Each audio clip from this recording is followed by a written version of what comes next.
Assalamualaikum warahmatullahi wabarakatuh. Perkenalkan, nama saya Abdul Fattah. Saya mahasiswa pendidikan profesi guru dalam jabatan tahun 2025 tahap ke-1 di LPTK IAIN Ambon dengan nomor NIM 250310826. Dan pada saat ini saya bertugas sebagai seorang pengajar di MTS Nurul Hikmah Simpenan. Pada hari ini, Sabtu 10 Mei 2025, saya akan melaksanakan uji kinerja pembelajaran.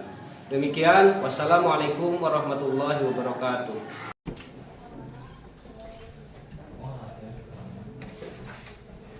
Assalamualaikum warahmatullahi wabarakatuh. Waalaikumsalam warahmatullahi wabarakatuh. Sebelum kita melaksanakan pembelajaran pada hari ini, baca doa dulu. Silakan pimpin. Yan. Bismillahirrahmanirrahim.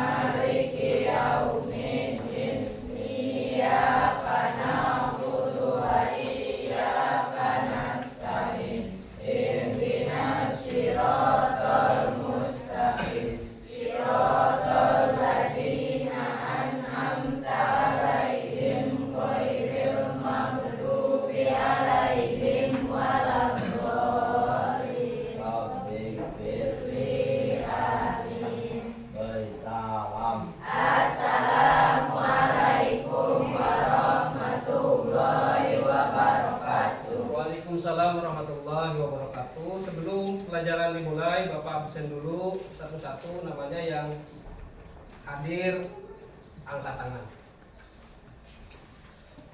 Abdul Baas hadir, Pak. Apriliani, Faizul Akbar Fadilah, Ira, Maya Karimah Albawi, Muhammad Aryan, Muhammad Raisa, Bapak Ridwan, Sipa, Siti Amara, Siti Septiani, Sri Tania Ayu, Jaskia Zen.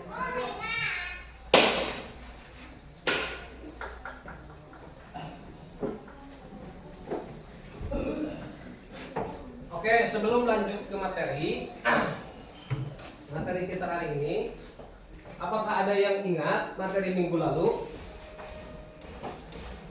Materi minggu lalu kita membahas mengenai apa? Apa? Salahuddin Al-Ayyubi. Itu adalah keberhasilan dari Salahuddin Al-Ayyubi atau Daulah Ayyubi. Yaitu mengenai keberhasilan kepemimpinan dalam bidang politik, pertanian, sosial, dan ekonomi. Nah, pada bab ini atau subbab ini kita akan membahas lebih spesifik mengenai Salahuddin Al-Ayyubi. Apakah ada yang tahu siapa itu Salahuddin Al-Ayyubi? Coba. Akbar, coba Pak. Yang keras Pak. Pemimpin pertama Daulah Ayyubi. Daulah Ayyubiyah itu oke. Di tengah kekurangan kita sebagai pemimpin, karena banyak sekali mencontohkan pemimpin zaman sekarang yang tidak amanah terhadap kepemimpinannya, maka kalian sebagai generasi muda harus meniru bagaimana kepemimpinan Salahuddin Al-Ayyubi, bagaimana beliau mempersatukan umat Islam dari mulai hampir seluruh jazirah Arab dapat dikuasai. Nah, jadi tujuan pembelajaran yang pertama adalah peserta didik mampu menyebutkan minimal 3 informasi penting tentang Salahuddin Al-Ayyubi secara terurut dan Yang kedua, peserta didik mampu menjelaskan minimal 2 nilai kepemimpinan dengan contoh penerapan dalam kehidupan masa kini. Nomor 3, peserta didik mampu menunjukkan sikap kerjasama, tanggung jawab, dan menghargai perbedaan proses pembelajaran. Nah, jadi itu adalah tujuan pembelajaran yang akan kita tuju dalam pembelajaran kali ini. Nah, di sini juga ada video tentang mengenai biografi dari Salahuddin Al-Ayyubi. Silahkan disimak, nanti Bapak akan tanya. Silakan. Bahkan tempat suci ketiga kaum muslim setelah Mekah dan tempat yang mempertahankan Syria dan berujung penguasaan kaum muslim terhadap Yerusalem. Hingga kisaran 500 tahun berikutnya, dalam penguasaan muslim, Yerusalem menjadi tempat yang penuh kedamaian, dengan memasuki Asia Kecil atau Anatolia. Kontak militer pertama pasukan Nasrani Eropa terjadi di Nisaya, wilayah yang menjadi kekuasaan Bani Saljuk. Bulan Juni 1097, setelah pengapungan sebulan lamanya, Nisaya jatuh ke tangan pasukan Nasrani Eropa. Bulan berikutnya, dalam sebuah pertempuran sengit, dari lain bersama Muslim memudahkan pasukan dari Eropa itu mendekati kota suci Yerusalem. Penghujung abad ke-11 Masehi, bulan Juli tahun 1099, pasukan Nasrani Eropa memulai pengepungan target utama mereka, Yerusalem.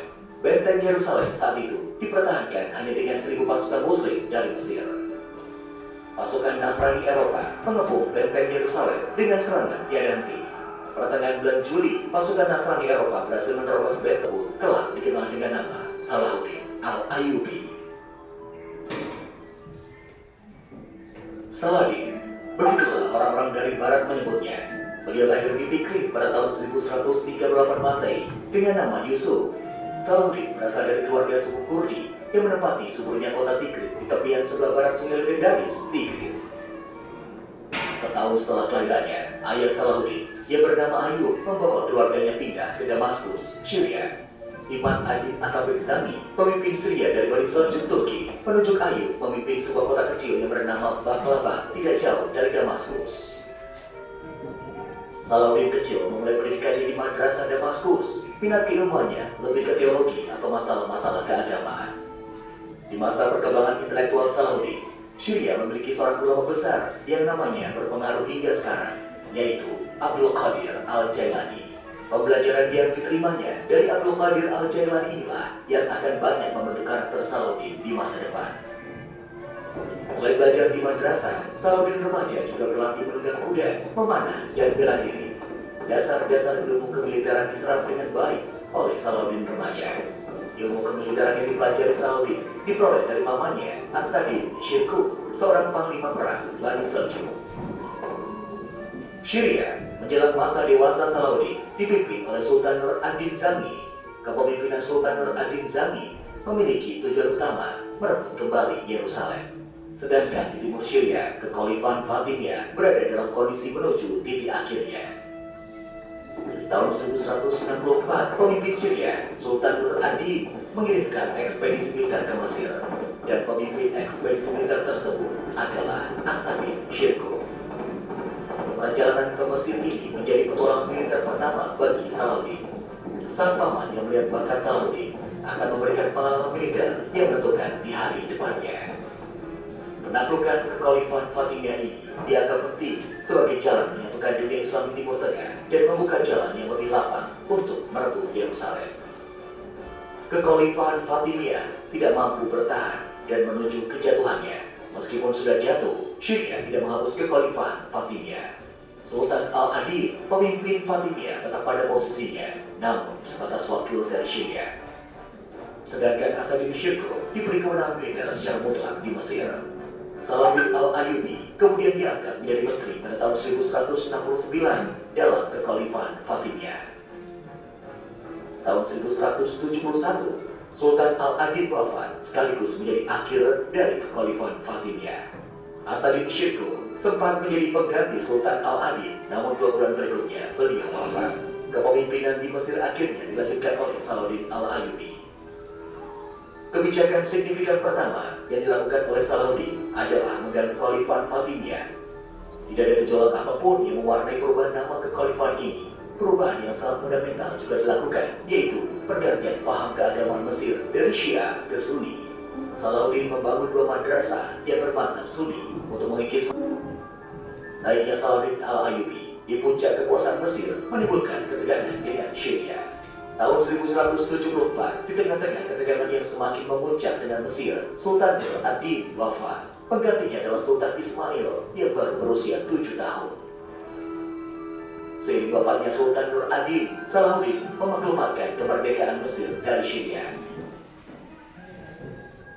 Oke, jadi setelah melihat video itu yang barusan mengenai kepemimpinan Salahuddin Al-Ayyubi, jadi pada materi ini kita akan menitik beratkan pada bagaimana cara kepemimpinan Salahuddin Al-Ayyubi dan bagaimana apa-apa saja yang kemajuan yang ada pada saat kepemimpinan Salahuddin Al-Ayyubi.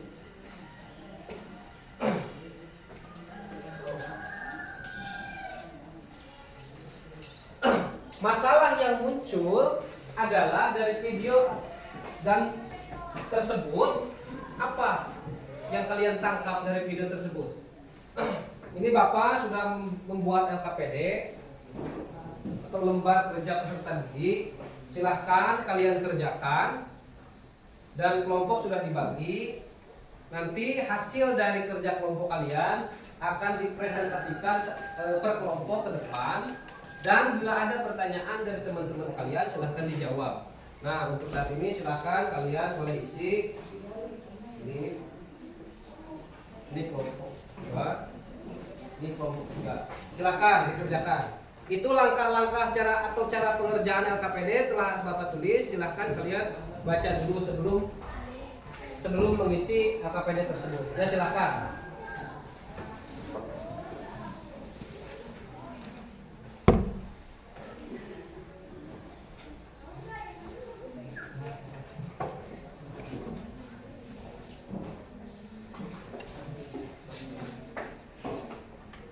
Ditulis dulu ditulis dulu di sini.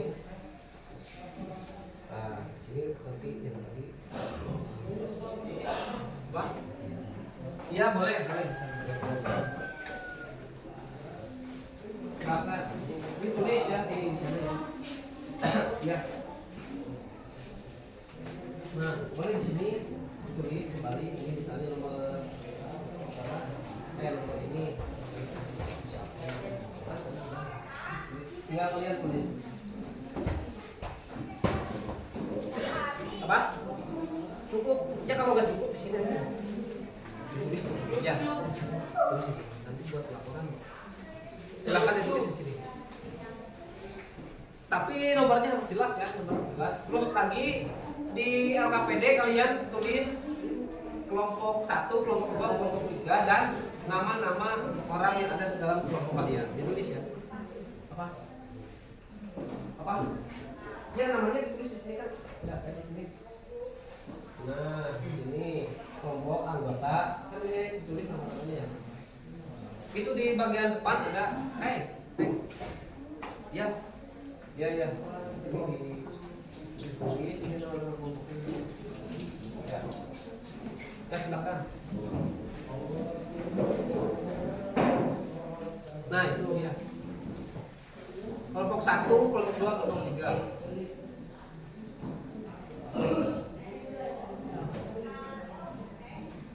Yang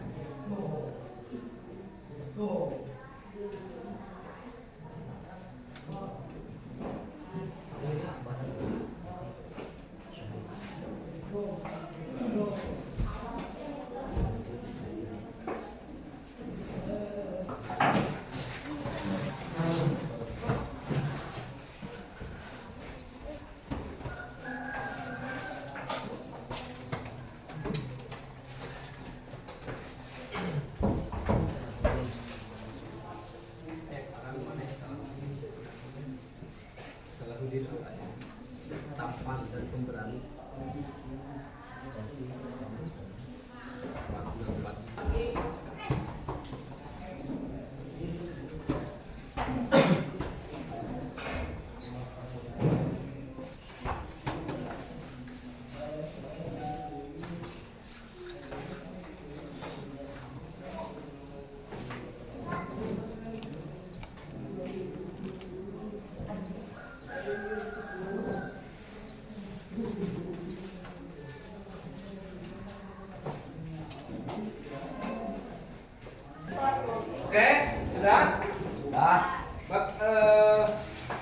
sudah, silahkan kelompok 1 presentasikan hasil dari kerja kelompok kalian. Silahkan ke depan. Silahkan, ayo. Silahkan, depan. Ayo silahkan, ayo semua. Menghadap ke depan, menghadap ke depan. Apa ya? Silahkan.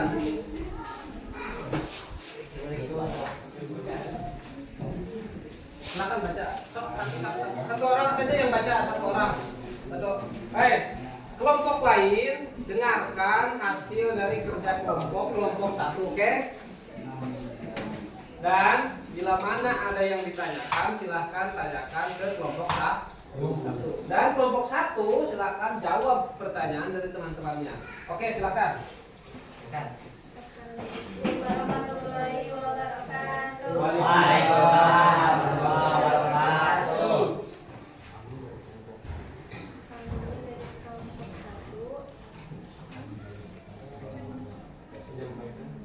Kami dari kelompok 1 Silahkan baca. Baca silakan. Yang keras ya keras. Stop. Dengarkan.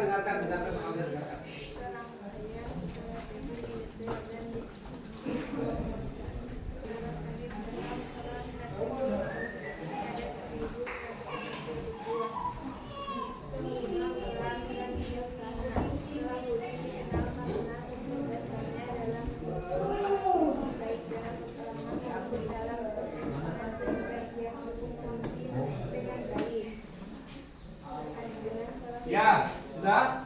Silahkan. Ada yang bertanya? Kelompok 1, silahkan.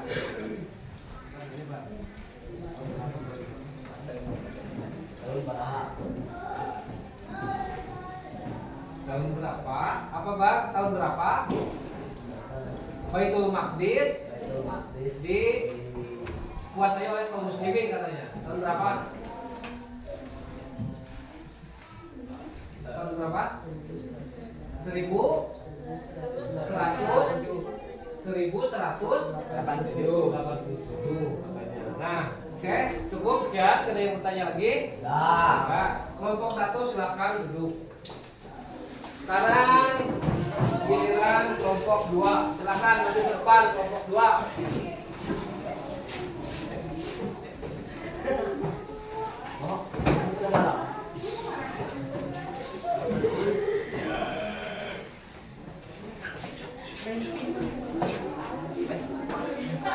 Silakan.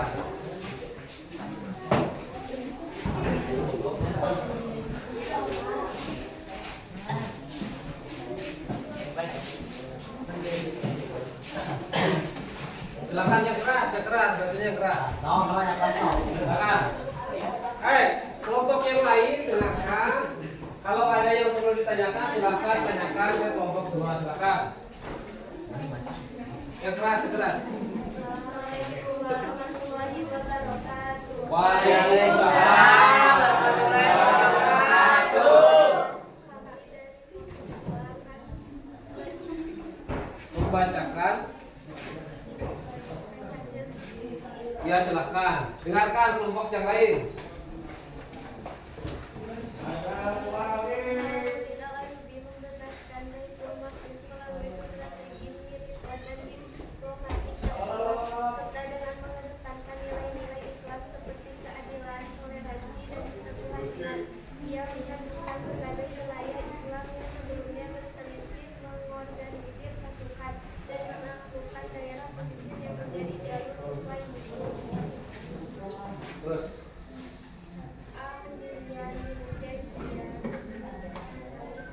membangun dan memperkuat keadilan dan kedermawanan di sekolah. Perilaku adil siswa harus dilakukan adil dalam semua aspek kehidupan sekolah, termasuk dalam pembagian tugas dan kesempatan berpendapat.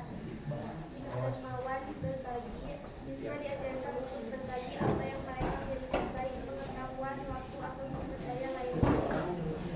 Keadilan, perlakuan yang sama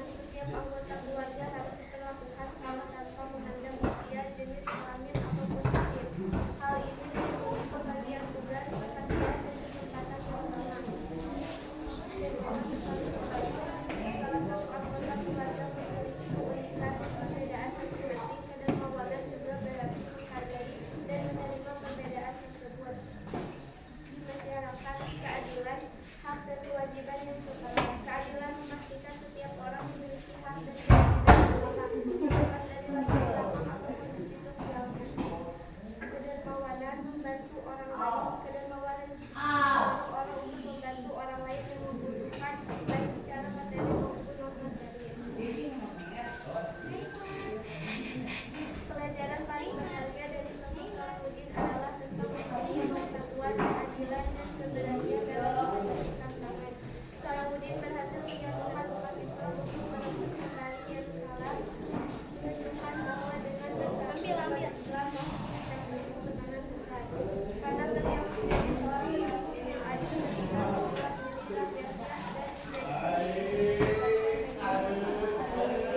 Oke, dari kelompok lain ada yang bertanya, silakan. jangan Silakan, Sekti mau bertanya, silakan.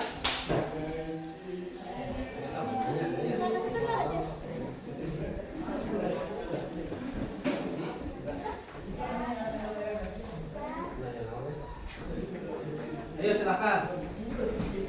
Acungkan tangan. Sudah? Kalau tidak ada yang bertanya, oke silakan duduk. Kelompok 2. Kelompok 3 silakan. Sekarang kelompok 3. Hasil dari presentasinya silakan bawa ke depan. Ya silakan. Ayo, silakan suara, ayo, cepat, ayo, cepat.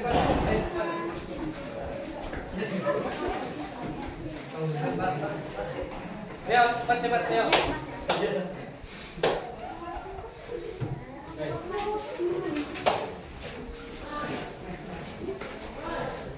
Ayo baca.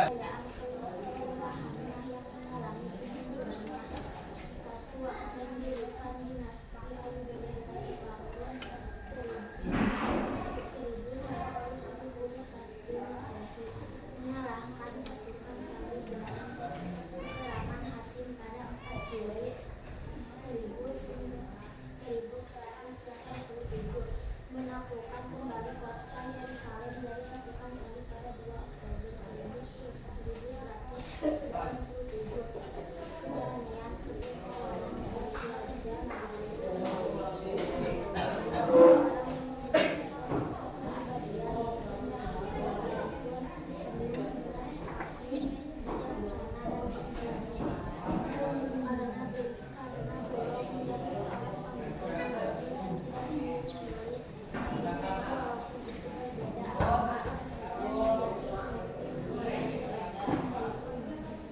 Oke, sudah? Ada pertanyaan dari kelompok lain? Silakan.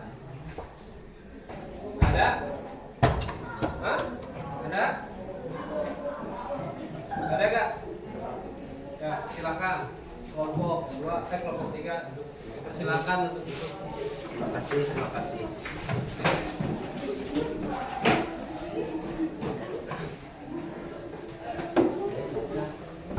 Oke. Jadi pembelajaran kita hari ini mengenai Salahuddin akan belajar dari tokoh yang lain dari pemimpin besar Daulah Ayyubiyah. Nah, kita akan menyelesaikan dulu atau mereview dulu hasil dari kerja kelompok kalian saat ini. Oke. Kita lihat.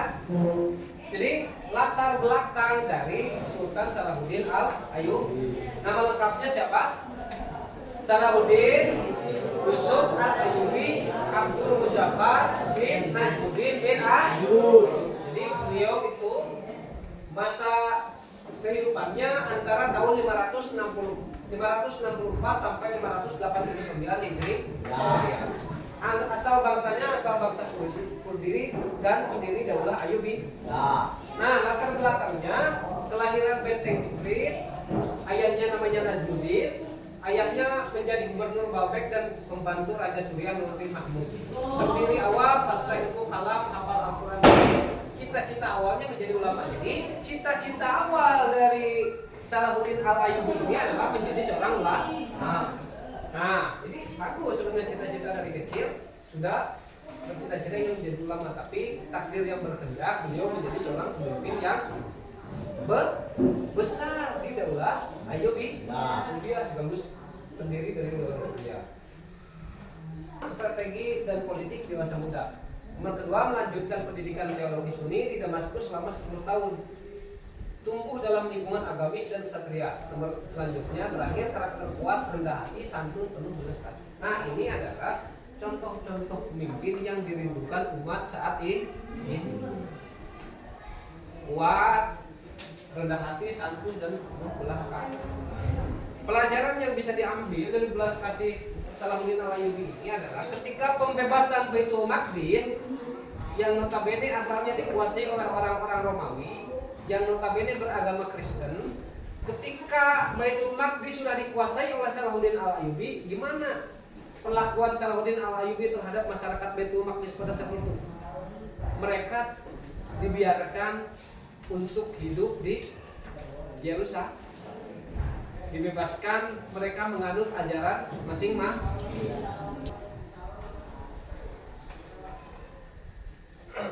Kepemimpinan Salahuddin Al-Ayyubi, kemampuan memberikan terhadap nilai-nilai diskusi siswa pada diskusi kalian pada saat ini. Nah sekarang kalian coba tulis silakan di bukunya tulis.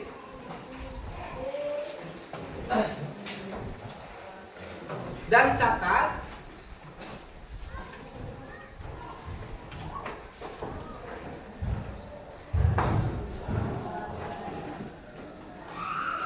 nah ini yang singkat latar belakang dari Salahuddin Al-Ayyubi. Silakan ditulis dulu sedikit.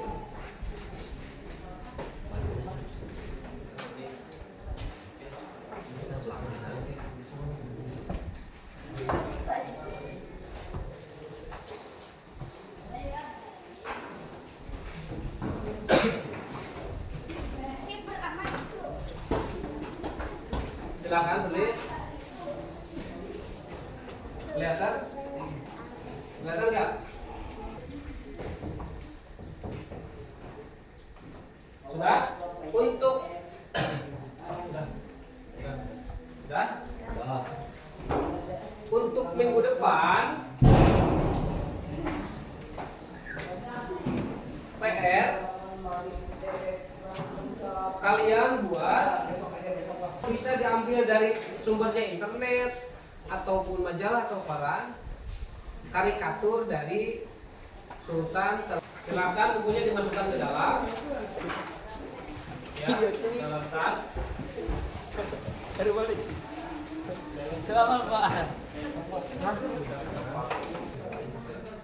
Sudah?